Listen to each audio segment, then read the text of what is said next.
Pastor Stewart here. How you doing, my fellow seekers? Look, just wanted to talk to y'all today about my message that I delivered to Union Hill CME.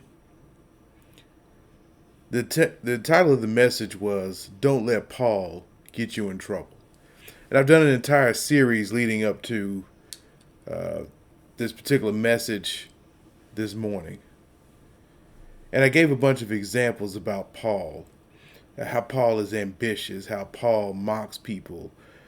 Paul criticized the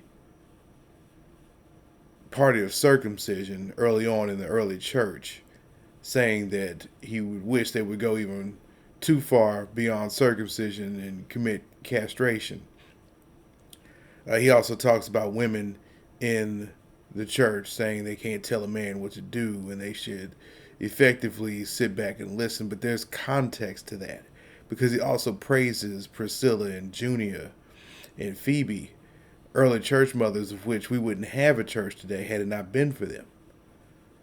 Don't let Paul get you in trouble.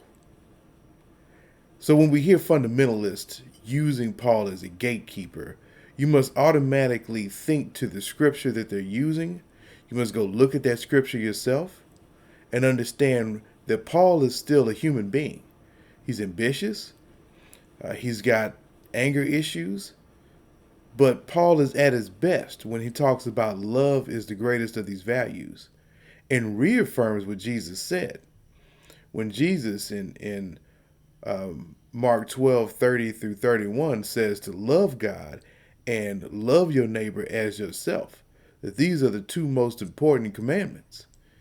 Paul reaffirms this and says that love is the greatest and says to behave like Jesus. In Philippians, he talks about how Jesus lowered himself to our status in order to serve us and to die on the cross. But when he becomes resurrected, there is liberation in that. Paul is mocking the party of circumcision, and he's imploring women to be silent because the early church movement was a house church basis, and there were actually community meals. He talks about it, details in his writings and his letters, because he's talking about how rich people were showing up with a lot of food and wine and leaving with it, or eating it all and drinking it all in front of people and weren't sharing. And the whole point was to share. And so they're having full meals based on the context of what he's talking about. And he's trying to talk to them about the proper way to behave as a loving Christian. And so while this is happening, women are serving and they're asking people to pass things around, and they're interrupting folks who are testifying and sharing and doing all these things. So folks are singing hymns, and so there's a sermonette or a quick talk or discussion that somebody's filling in, and people are missing it because folks are gossiping, chit-chatting, and not paying attention. They're on the equivalent of today's smartphones, not paying attention, is what's happening. And they're loud, and they're disruptive, and it's not okay. So that's the context. But again, it is a liberative aspect, so we can pay attention to one another, love on one another.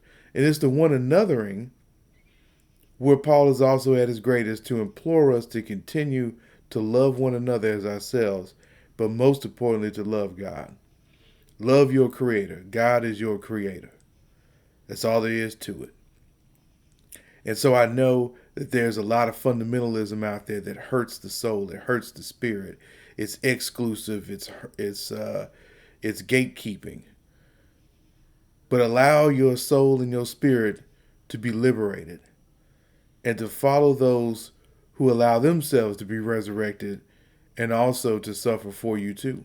Your ancestors did the same, and they live on through you. You are your ancestors' wildest dream.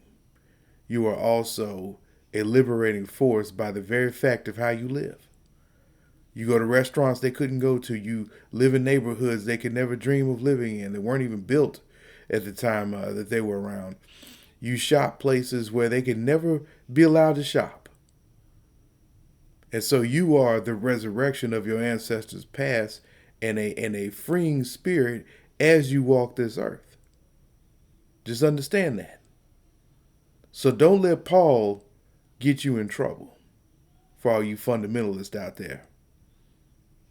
And by all means, feel free to like, comment, and subscribe to this channel.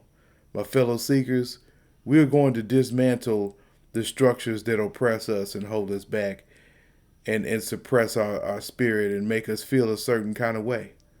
It is time to feel joyful, for there is resistance in joy. God bless you, and continue seeking spirituality.